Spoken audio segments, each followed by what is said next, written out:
What's up everybody, it's your man Pots and Pans. Welcome back to another episode of Real Chef Tips. Today is the day that I promised over the last couple weeks. I've been really milking this one. 2 episodes ago, I believe, I put out a silent stir fry video. Today is the day we're gonna break things down play by play, and I'm gonna explain to you the inner psychology behind my neurons, myelin sheaths and dendrites and axons and action potential and brain-derived neurotrophic factor. Before we get into the play-by-play, please hit subscribe if you enjoy these videos. It helps me out tremendously. Love and appreciate you. Preach, preach, preach.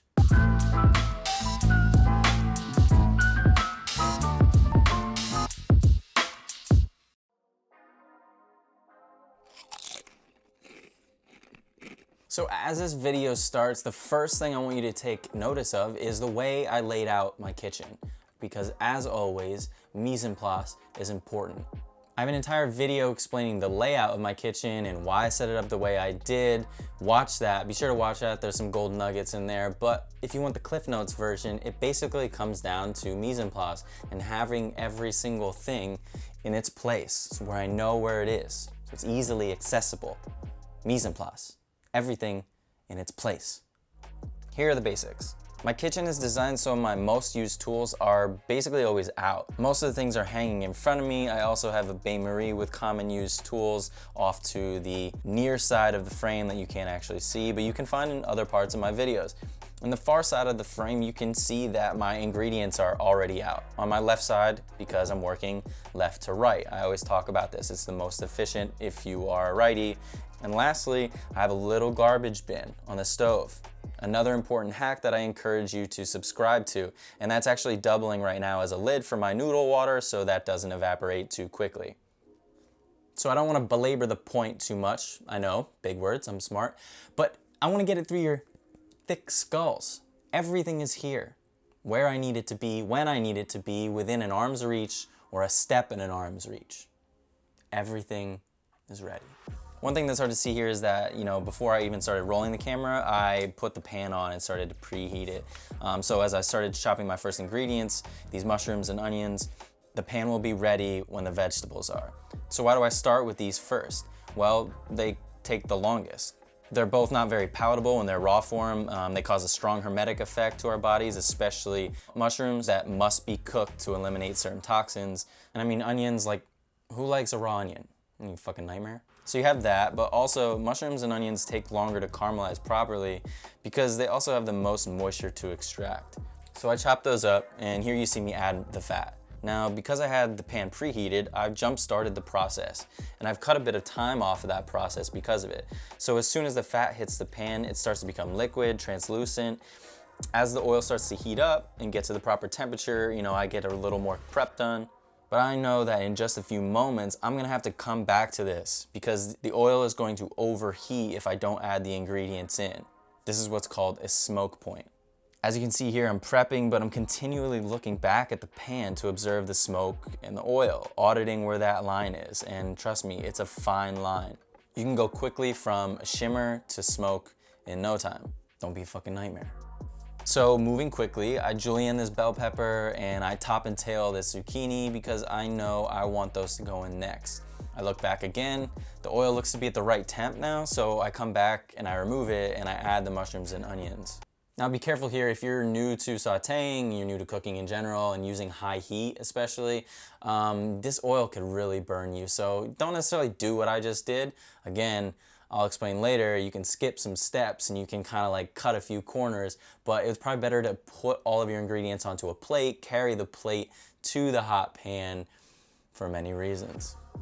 I notice here I saute a little bit, but I'm not overdoing it. The pan is a little too hot here. I don't want to burn anything, so I just take it off the heat for a few seconds and allow the pan to cool before I throw it back on. I'm using all of my senses to my advantage here, something I stress all of the time. Just the sheer fact that you're adding cold ingredients, raw ingredients to a hot pan, it's gonna cool the pan down a little bit, so just keep that in mind. The food goes back on, and I adjust the flame to medium-high, and I immediately season to pull out excess moisture. And then I just let it sit there to do its thing and allow caramelization to build on one side, and I go back to prepping. So a quick chop here, anything I'm not using immediately goes back to where it came from. I'm gonna say that again. Anything I'm not using goes back to where it came from. It's kind of like paying for a chick's Uber after a one night stand, you know what I'm saying? Everything I've chopped up so far, I've started on the left, I've chopped it in the middle, pushed it off to the right side to stay clean and organized. This is always the goal. A large cutting board honestly really helps this. Do the best that you can with what you have. Next up is the fennel. I know the carrot is coming up, so I leave it to the left, and the lime, honestly, I think it was just in the way. I can't remember why I did that. But I picked the fennel fronds. I put those off to the side for garnishing later. We can use fennel fronds kind of like herbs. It's a light and delicate one, almost like a fresh dill. So the last thing I want to do is cook with them early in the process. I want to savor their aromas and their flavors for the end. Throw them to the side with the peppers. They cook pretty much at the same speed, so I'm going to put them in at the same time. Now for this carrot, because I'm in a rush and I don't really want to make my cutting board too dirty because I have a lot more prep to do, I actually reached for this. This is a dish sponge. I use it to take off the skin. You can do it for like carrots and parsnips, some other root vegetables. Yeah, it just takes like the coarseness and the dirtiness off of it, but that's some fiber, that's some good stuff. Obviously, don't be a fucking nightmare and use a dirty dish sponge. This technique is a fast way to just take the edge off the skin, remove any superficial dirt. So now at this point, my onions and mushrooms are starting to get some decent flavor, and I'm about halfway cooked. So now these peppers and fennel go in. The more the ingredients go in, more salt goes in. So with these carrots, I'm adding them towards the end of the cooking process. And I want to highlight this here because normally I wouldn't do that. Depending on the size that you cut the carrots, they generally take longer than the other ingredients that I already used. However, there's no meat in this dish. It's vegetarian, at least for today, and there's no nuts. I didn't have any nuts around, so there's no variance in texture. There's no crunch without the meat. So I'm using this technique, only partially cooking the carrots, al dente-ish, and it's just, it's a little bit of nuance. It's a little bit some different, okay? Everything's just boring and bland and unadventurous if it's just the same texture all the way through your dish. Just take that into consideration. So in this case, I'm choosing to sacrifice a little bit of flavor, a little bit of sugar content in exchange for a little extra crunch. So I mean, that's all the vegetables that need any significant time to cook here.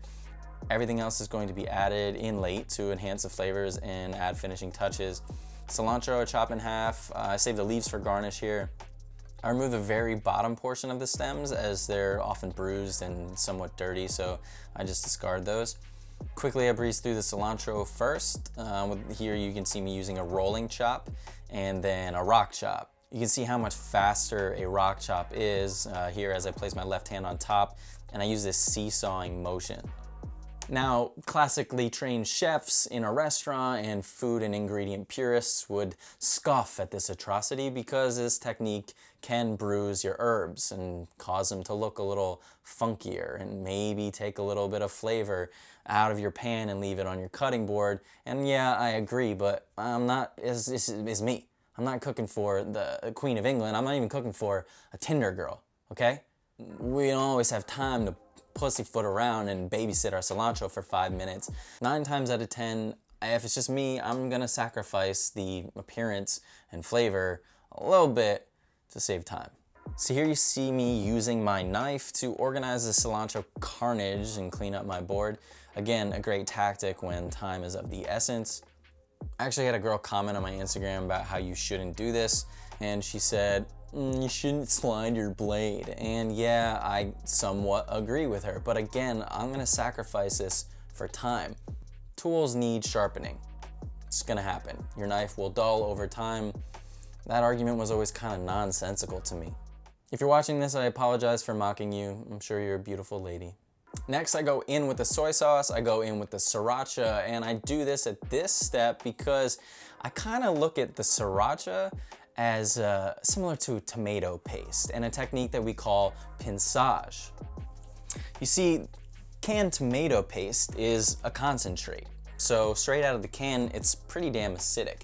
Usually for stews and that kind of thing, you would already saute vegetables, you'd have a good amount of oil in there, you add in your tomato paste, stir it and cook it over like low to medium heat.